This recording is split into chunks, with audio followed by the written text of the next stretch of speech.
오늘 우리가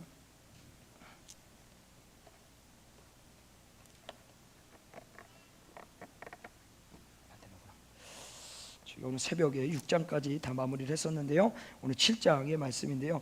우리 1절부터 8절 말씀인데요. 우리 1절만 같이 한 목소리로 읽도록 하겠습니다. 시작. 하는 기드온과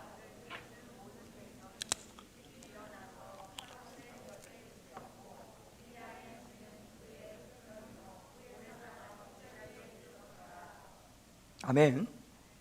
1절만 보고 나머지 말씀을 또 말씀을 보면서 같이 좀 나누도록 하겠습니다. 지금 본격적인 이제 기드온이 하나님의 부르심을 받고 이제 사사로 임명이 돼서 그 사사의 명령을 받아서 사명을 받아서 그 일을 진행해 나갑니다.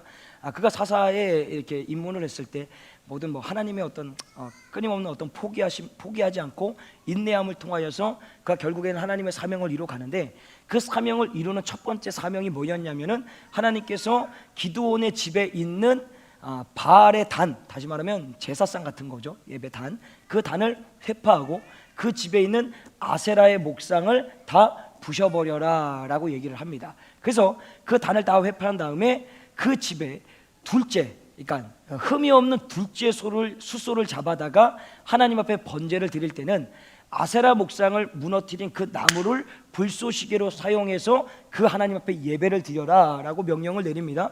그 명령을 받은 기드온은 그대로 행하는데, 중요한 것은 이가 벌건 대낮에 그 일을 하지 못하고, 정확히 말씀해 보면 집안 사람과 주변의 사람들이 두려워서 밤에 10명의 종을 데리고 그 일을 벌립니다.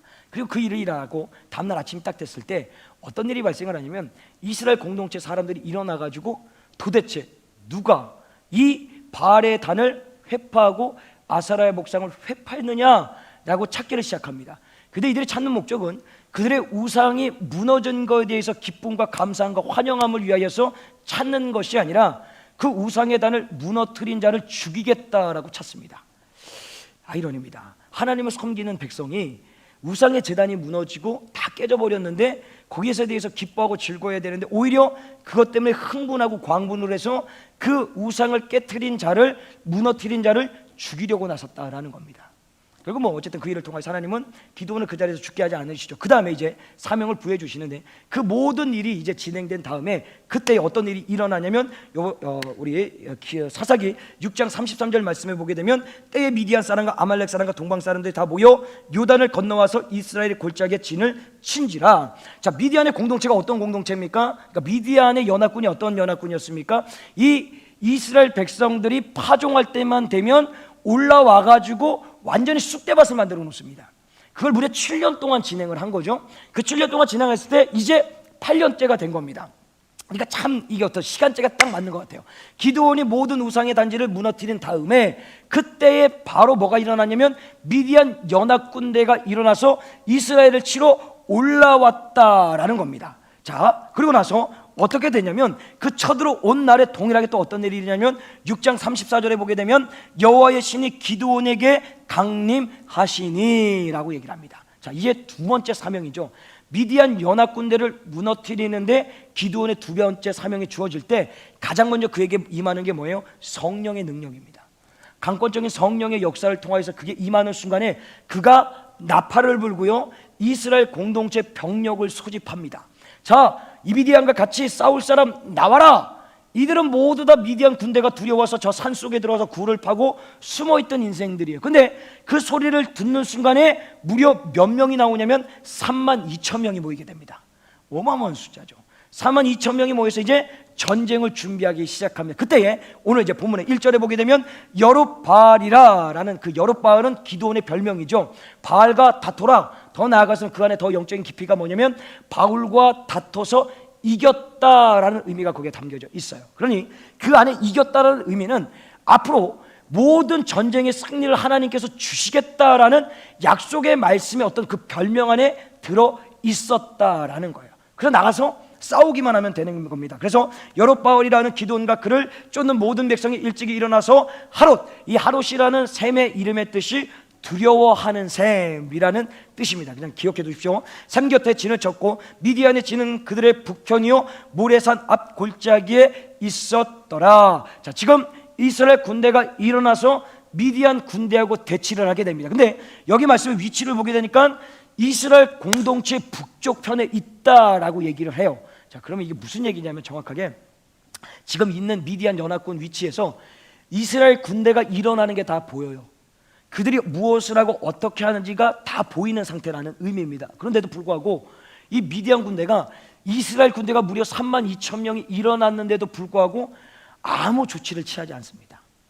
군대가 일어나면 예상치 못했던 기습작전에 의하여서 무너질 수 있으니까 그것을 대비하든지, 아니면 저들의 군대를 일으키니까 예전과 다른 모습을 보여주니까 전략과 전술을 짜야 되는데 아무 일도 하지 않아요.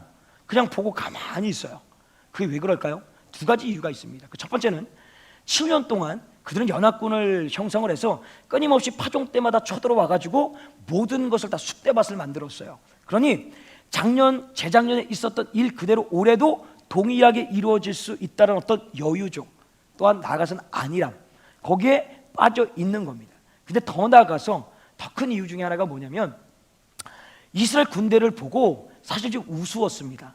왜 우스웠냐면 여러분 말씀에 보게 되면 7장 12절에 보면 이 미디안의 연합군대를 어떻게 설명하고 있냐면, 미디안의 사람과 아말렉 사람과 동방의 모든 사람이 골짜기에 누웠는데 메뚜기의 중대함 같고 그 약대의 무수함이 해변의 모래가 다 수담 같은지라. 자, 무슨 얘기냐면 미디안 연합군대 병력이 메뚜기 떼와 같이 어마어마하다라는 거예요. 또 전쟁에 나오는 낙타가 바닷가의 모래알 같다라고 얘기를 합니다. 그러니까 자신들의 병력의 규모를 보고 적이 32,000을 보니까 우스운 거예요. 왜냐하면 이들의 병력의 규모가 132,000입니다. 그러니까 1대1이 아니라 한 4대1, 5대1로 싸워야 되는 거예요. 그러니 우스운 거예요. 32,000명 우리는 이러는데 이쪽 입장에서 135,000이에요. 132,000. 그러니 저 뭐야? 뭐 장난하나? 그러니까 괜히 와가지고 이거 고양이가 사자의 코털을 건드리는 어떤 그런 느낌을 받고 있는 거예요. 그러니 이들이 움직이지를 않는 겁니다. 근데 이런 상황 가운데서 하나님이 기드온에게 뭐라고 말씀하시냐면 2절 말씀을 같이 한번 읽어볼까요? 2절 말씀 시작.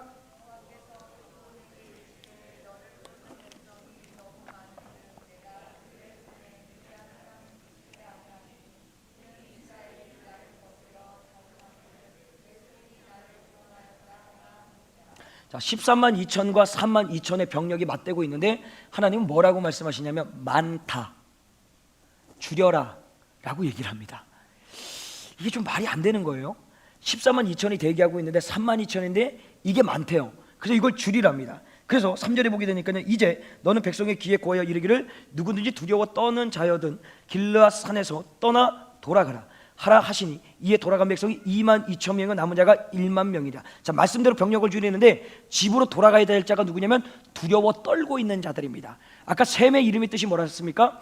두려운 샘, 그죠? 두려움에 떠는 샘이에요. 그리고 두려워 떠는 샘 옆에서 두려워 떨고 있는 이스라엘 백성 중에 몇 명? 22,000명은 집으로 돌아갑니다. 그래서 얼마가 남습니까? 10,000명밖에 남지가 않습니다. 그럼 지금 숫자상 132,000대 1입니다. 그러니까 1만입니다. 그렇게 숫자가 맞춰진 거죠. 그렇다면 여기서 하나, 그렇다면 왜 이스라엘 공동체는 두려워 떨고 있었을까라는 거죠. 왜 두려웠습니까? 간단하죠. 미디안 군대의 규모와 크기, 또한 7년 동안 당했던 그들의 어떤 말도 못하는 억압과 압제와 아주 그냥 황폐해졌던 그 땅들을 생각해 보면 그 군대가 두려워질 수밖에 없는 거예요. 그러면 이 두려움을 좀 더 담대함으로 바꾸기 위해서 뭐가 필요합니까? 132,000보다 더 많은, 아니 좀 똑같이 132,000을 맞추든지 아니면 14만 정도 맞춰주면은 사실 두려움이 줄어들 수가 있다라는 거예요. 근데 하나님은 그렇게 하지 않고 오히려 병력을 줄여버립니다. 더 줄여라. 그래서 남은 게 몇 명? 10,000명밖에 남지 않았다라는 겁니다. 자, 그럼 우선 32,000이 있다가 22,000이 빠져나갑니다. 그럼 이 분위기 어떨까요? 분위기 어떨까요? 누가 이런 말을 폭망이라고, 폭망이라고 합니다. 이런 분위기예요. 남자 5이서 친구들끼리 열심히 막 삽치기 삽밥하면서 막 노는 거야. 막 놀다가 순간 장면에 갑자기 야, 와이프가 부른다, 집에 애가 찾는다 해서 3명이 쭉 빠져나가요. 그럼 남아있는 2명이 어떤 얘기를 합니까? 야, 분위기 깼다, 김샜다, 오늘 그냥 가자, 이렇게 되는 거예요. 자, 그러면 이거는 노는 게 아니라 전쟁입니다. 전쟁은요, 필요한 3가지 요소가 있어요. 전술과 무기와 마지막 제일 중요한 게 뭐냐면 사기입니다. 사기 충천을 해야 내가 많든 적든 간에 싸울 수 있는데 지금 22,000명이 쭉 빠져나가는 그 순간에 1만 명은 거의 사기가 바닥에 떨어진 거예요. 이거 어떻게 전쟁을 할 수 있겠느냐? 정말 그 바닥까지 치게 만듭니다. 그래서 성경에도 정확하게 이렇게 얘기를 합니다. 신명기 20장 8절에 보면, 잘 한번 들어보세요. 두려워서 마음이 허약한 자가 있느냐? 그는 집으로 돌아갈지니 그의 형제들의 마음도 그의 마음과 같이 낙심될까 하노라 하고. 자, 두려움에 떨고 있으면 보내랍니다. 근데 왜 보내냐고 했더니 그 남아있는 인생들까지도 다 두려움에 떨어서 어떻게 됩니까? 동일하게 될까봐. 근데 이미 그들이 떠나는 그때부터 걔들은 벌써 걔들입니다. 그분들은 마음이 낙심돼서 물같이 녹아내리게 된 거예요. 자, 여기서 우리가 영적인 의미를 하나 좀 찾아볼게요. 이겁니다. 여러분들은 여러분의 가정에 또 교회 공동체에 뭐 직장의 사업장에서 살아가시면서 그냥 표현으로, 세상 표현으로 사기를 높이시는 분들입니까? 아니면 사기를 꺾으시는 분들입니까? 좀 더 가면 이렇게 할게요. 여러분들이 모이는 공동체의 자리에서 영적인 민감함이 나타납니까? 오히려 내가 들어감으로 인하여서 영적인 삶이 후퇴해집니까? 이걸 한번 본인들한테 물어보십시오. 저는 바라기는 그래도 금요기도에 나오시는 여러분 정도면은 여러분들이 가는 곳곳마다 그냥 막 영적인 회고리 바람이 부는 거죠. 그래서 수많은 사람들이 막 그냥 이분 없으면 안 되는 거예요. 예를 들어 조성호 목사 없으면 이게 또 이상하다. 예를 들어서 우리 뭐 한명희 집사님 없으면 안 되고, 우리 호용민 권사님 없으면 안 되고, 우리 장력 집사님 없으면 안 되는 거예요. 막 이런 분위기가 만들어지는 거예요. 오히려 그 공동체에 없으면 안 됐어요. 오히려 분위기를 바꿔놓고 뭐 침체되고 안 좋은 분위기, 내가 딱 들어가는 순간부터 막 분위기가 살아나는 거예요. 무슨 분위기? 영적인 분위기가 살아나는 거예요. 그렇게 우리는 하나님 앞에 쓰임 받아야 된다라는 겁니다. 어쨌든 가장 근본적인 건 하나님이 병력을 줄이시는 그 이후에 가장 중요한 이유는 오늘 2절 말씀에 밝히고 있지 않습니까? 그들이 병력이 많아가지고 승리를 하게 되면은요, 가장 중요한 게 뭐냐면 영적으로 교만해질까봐 그것을 방지하시는 겁니다. 그게 왜 그러냐면 이스라엘 공동체는 끊임없이 악함의 어떤 패턴이 반복적입니다. 예를 들어서 하나님 앞에 구원해달라 해서 구원해 주잖아요. 그러면 사사를 통해서 뭐 10년이고 20년이고 40년이고 태평성대를 누리잖아요. 그럼 이들이 하나님의 도와주심을 잊어버립니다. 그래서 영적으로 교만해져서 영적으로 나태함과 게으름에 빠져서 하나님을 멀리하고 우상을 섬기는 그 악순환을 계속해 왔던 거예요. 그래서 하나님은 그들의 병력을 줄임으로 인하여서 정확하게 그 목적이 뭐냐면 그들의 힘을 빼는 겁니다.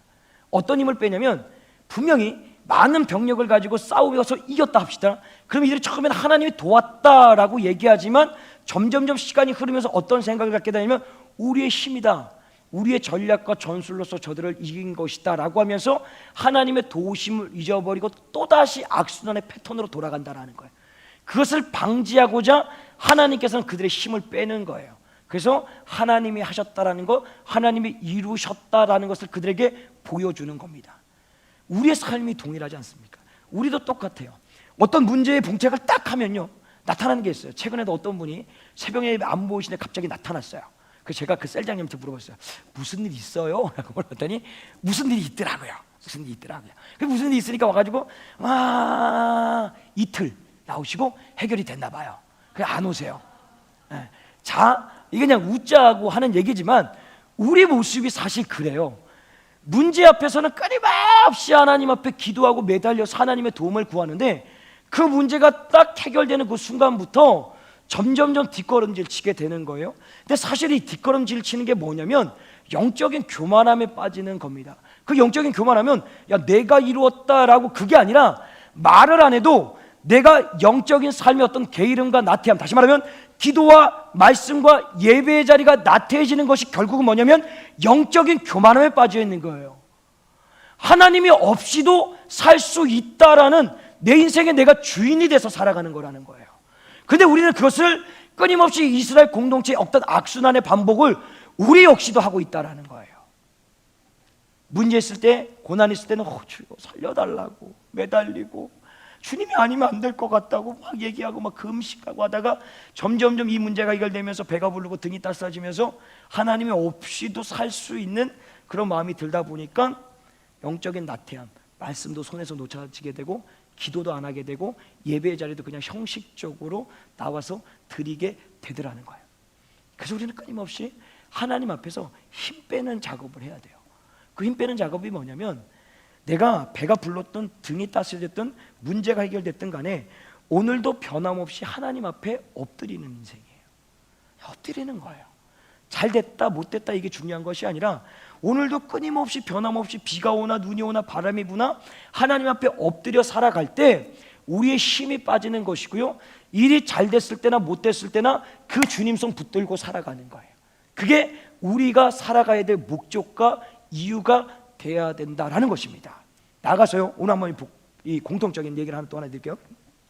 자, 오늘 이스라엘 공동체가 두려워 떠는 것과 미디안 연합군대가 이스라엘 32,000명이 일어났는데도 불구하고 요지부동 아무 조치도 취하지 않는 이유, 공통점이 있습니다.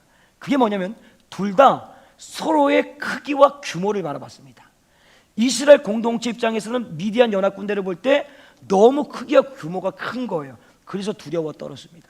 미디안 연합군은 이스라엘 공동체를 바라볼 때 32,000명 딱 보니까 우리하고 상대가 안 돼요. 병력 규모나 뭐 어떤 가지고 있는 무기들이나 크기와 규모로 얕잡아 본 것입니다. 사실 이 말씀 안에는 그것이 담겨져 있어요.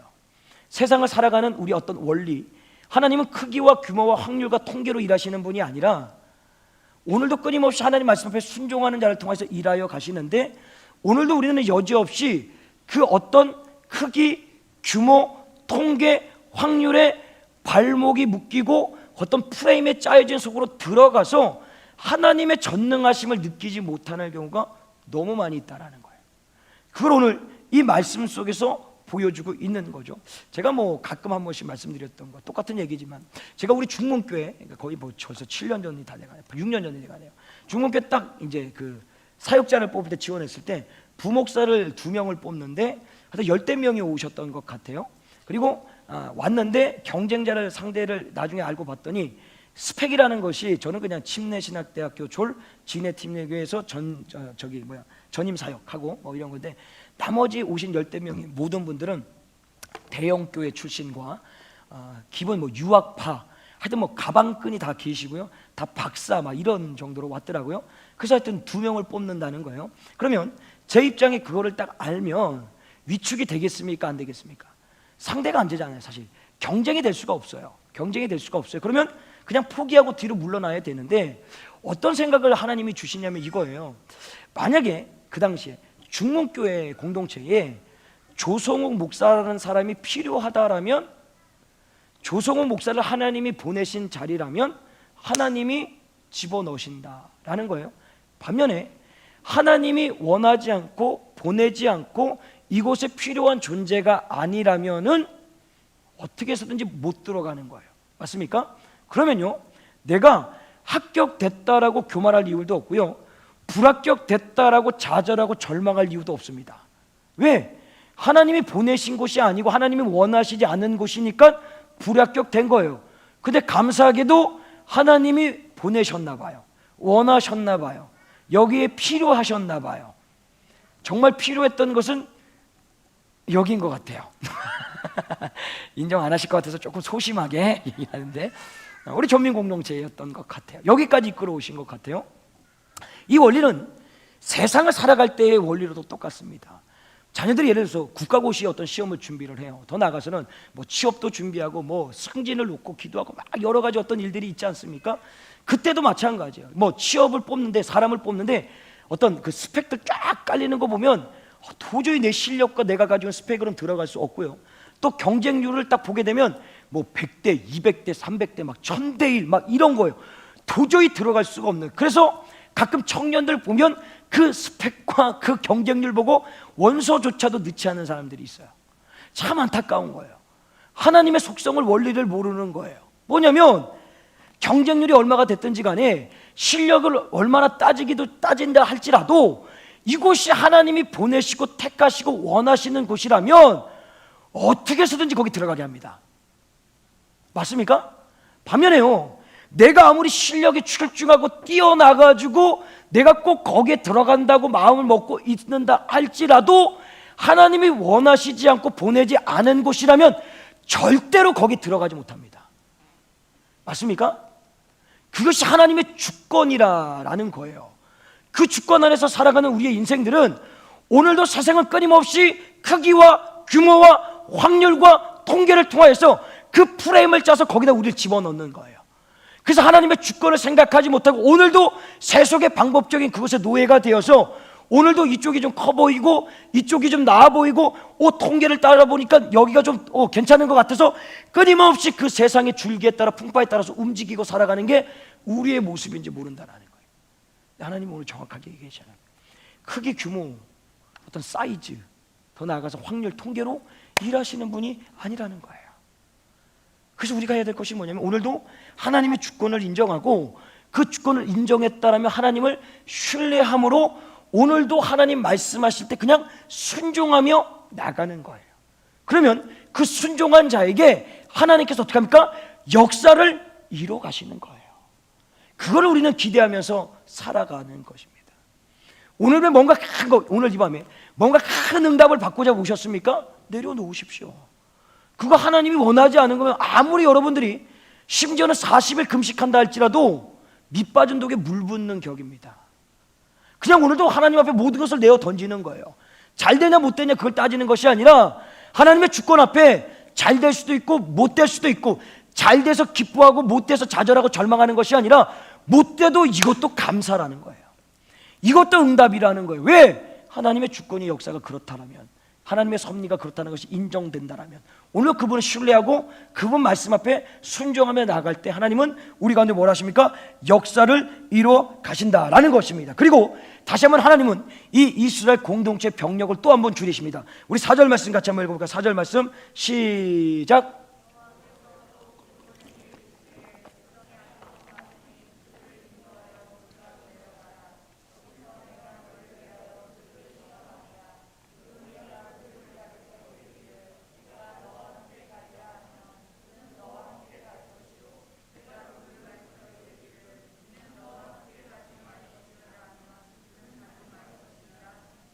자, 13만 2천의 병력 앞에 1만 명까지 줄였어요. 근데 하나님 오늘 또 하시는 말씀이 뭐예요? 그래도 아직 많다, 줄여라 라고 얘기를 합니다. 정말 말도 안 되는 일로 자꾸만 이끌어 가시는 거예요. 인간의 어떤 이성적으로 절대 이해되지 못할 방법으로 자꾸만 하나님 우리를 이끌어 가세요. 그래서 어떻게 하냐면 5절부터 7절 말씀을 쭉 보게 되면 이에 백성을 인도하여 물가에 내려가며 여호와께서 기드온에게 이르시되 무릇 개가 핥는 것 같이 그 혀로 물을 핥는 자는 너로 따로 세우고 또 무릎을 꿇고 마시는 자도 그같이 하라 하시더니 손을 움켜 입에 대고 핥는 자는 수는 300명이요 그 외의 백성은 다 무릎을 꿇고 물을 마신지라. 여호와께서 기드온에게 이르시되 내가 이 물을 핥아 먹는 300명으로 너희를 구원하며 미디안 사람을 내 손에 붙이리니 남은 백성은 각각 그 초소로 돌아갈 것이니라 하시니라. 함께 나가 싸울 병력을 구분하실 때 물을 이렇게 손으로 떠서 핥아 먹는 자와 무릎을 꿇고 물을 마시는 자로 기준을 나눠버립니다. 나눴더니 이쪽에 핥는 자는 300명이고요 무릎을 꿇고 먹는 자는 정확히 9,700명이 먹습니다. 그런데 하나님은 어디를 선택하시냐면은 핥아 먹는 자들을 선택하시고 이 9,700명을 돌려보냅니다. 자, 여러분들 신앙생활 하다 보면 이 말씀 안에서 이런 얘기를 좀 들어보셨을 거예요. 왜 하나님은 이렇게 핥는 자를 선택하셨을까? 하면서 이런 얘기를 하시죠. 이렇게 핥아 먹으면서 뭐라 하냐면 경계를 한다고 합니다. 이렇게 쳐다보면서 누가 쳐들어오는지 안 들어오는지 경계하면서 이렇게 먹는다라고 해요. 근데 무릎을 꿇고 먹는 자는 경계할 수 없이 그냥 쳐받고 먹는 거예요. 그러니까 경계할 수가 없다라는 거예요. 그래서 경계를 하기 때문에 이 사람들을 선택하셨다. 왜?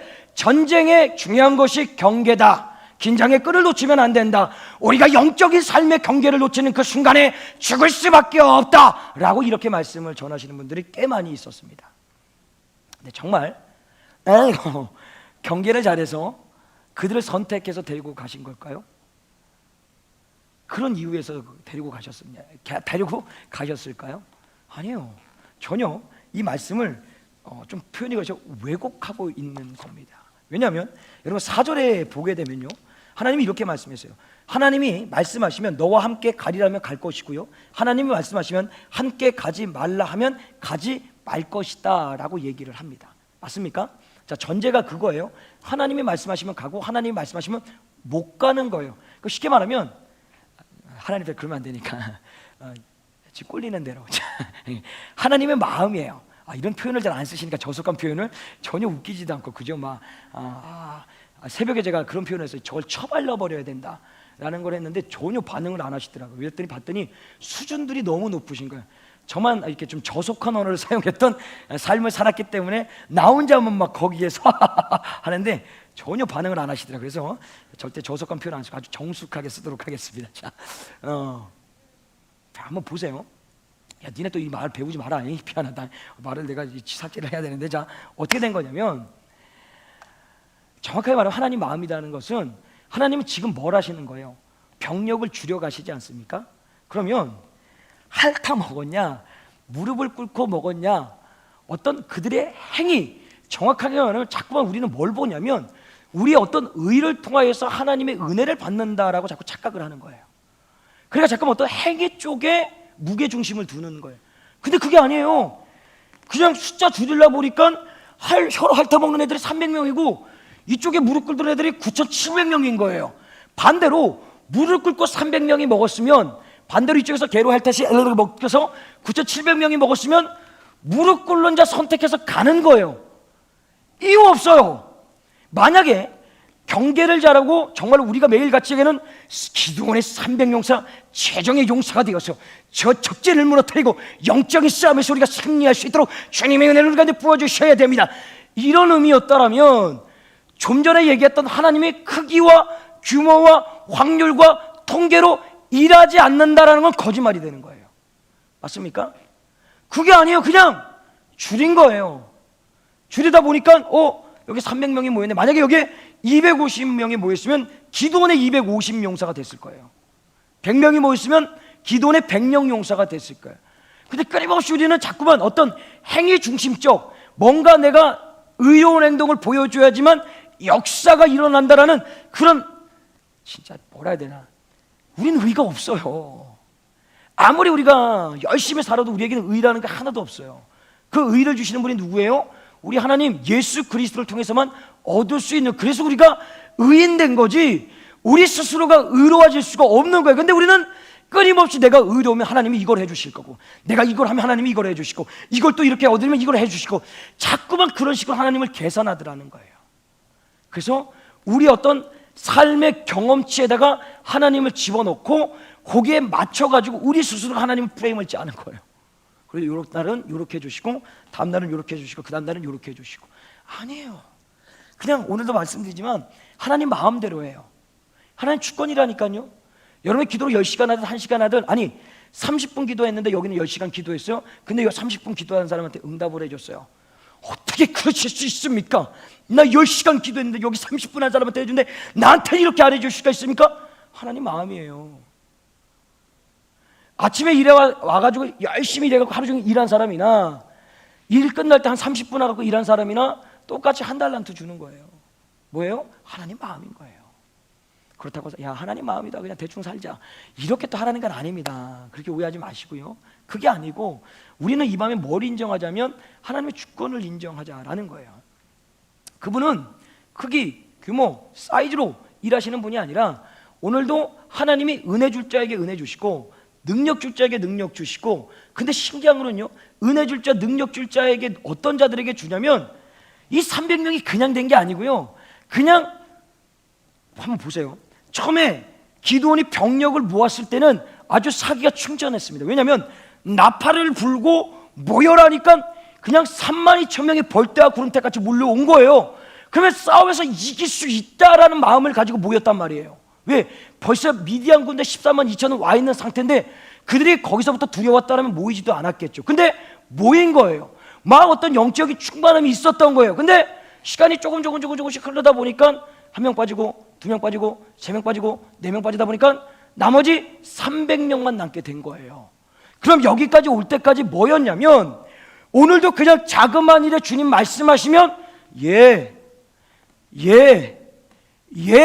하고 온 거예요.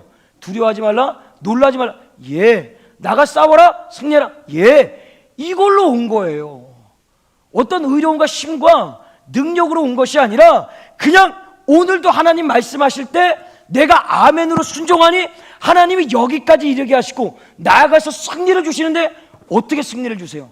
야, 이제 300명 남았다. 전술 전략을 짜서 침투조 만들고 매복조 만들어가지고 저들을 기습해갖고 적진의 후방부를 치고 너희들은 좌측을 치고 너희는 앞쪽을 쳐서 동시다발적으로 폭격을 하자. 이 얘기하지 않고요. 가가지고요. 빰빠밤 빠바바밤 빠밤 항아리 빵 깨트려요. 그리고 났더니 미디안 연합군대 자기들끼리 칼로 찔러서 죽어요. 이게 무슨 최정예 부대 300명의 기도원 영상으로 우리를 사용하여 주시옵소서. 이게 뭐라는 거예요? 아니라니까요.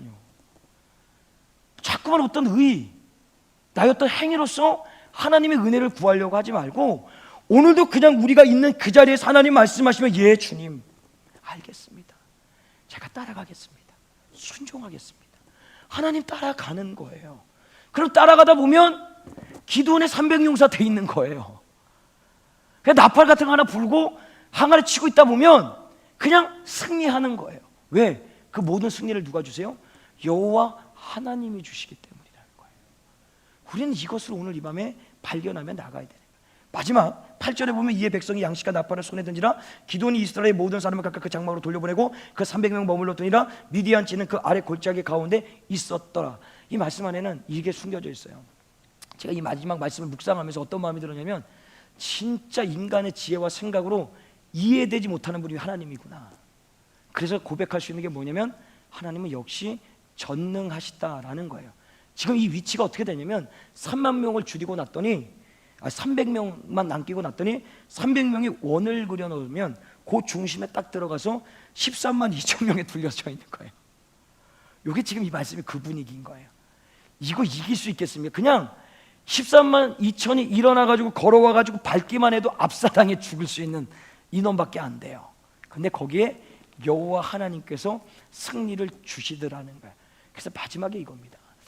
여러분의 삶 가운데 사방에 우겨싸임을 당할 때가 있겠죠. 좌로 봐도 우로 봐도 앞을 봐도 뒤를 봐도 도저히 어디 나갈 데가 없는 거예요. 벗어날 길이 없어요.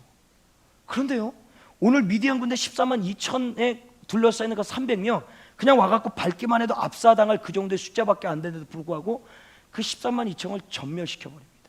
왜요? 하나님은 전능하시다니까요. 하나님은 신실하시다니까요. 여러분 그걸 믿으신다면 사방에 우겨싸임을 당해도 두려워 떨 일이 없어요. 그냥 오늘도 가는 거예요. 잘 됐나 못 됐나 보는 게 아니라 내가 전능하신 하나님 믿는데 13만 2천 아니 130만 명이 있어도 두렵지 않은 거예요.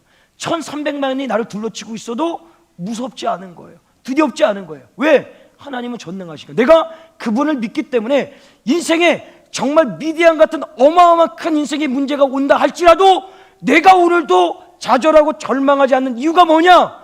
내가 믿는 하나님이 전능하시니까. 그분은 그 문제보다 그 질병보다 그 상처보다 아픔보다 더 크신 분이기 때문에 내가 그분을 믿기 때문에 그분이 해결해 주신다라는 거예요. 그래서 오늘도 투벅투벅 내게 맡겨진 그 자리에 아멘으로 순종하며 걸어갈 수가 있다라는 것입니다. 오늘도 이 말씀을 기억하시고 오늘 이 밤에 주님 앞에 기도할 때 하나님 끊임없이 세상에서 추구하는 크기와 규모, 확률, 통계 그 프레임 속에 내가 갇히지 않게 하여 주시고 끊임없이 그것을 벗어나셔서 자유롭게 일하시는 여호와 하나님 그 전능하신 하나님을 바라볼 수 있도록 나의 영적인 안목을 주님께서 열어 주시옵소서. 그래서 그 영적인 안목을 가지고 내가 주변의 모든 것들이 사방이 나를 미디안 군대처럼 둘러친다 할지라도 내가 오늘도 두려워 떨지 않고 이것이 해결됐냐 해결되지 못했냐 일일일비하지 않고 오늘도 겸손하게 주님 말씀하실 때 작은 것 하나조차라도 아멘으로 순종하면서 그 전능하신 하나님의 능력을 볼 수 있는 복된 인생이 되게 해달라고 오늘 이 밤에 기도하시는 겁니다. 오늘도 그 말씀 붙들고 그렇게 우리 함께 찬양하시고 같이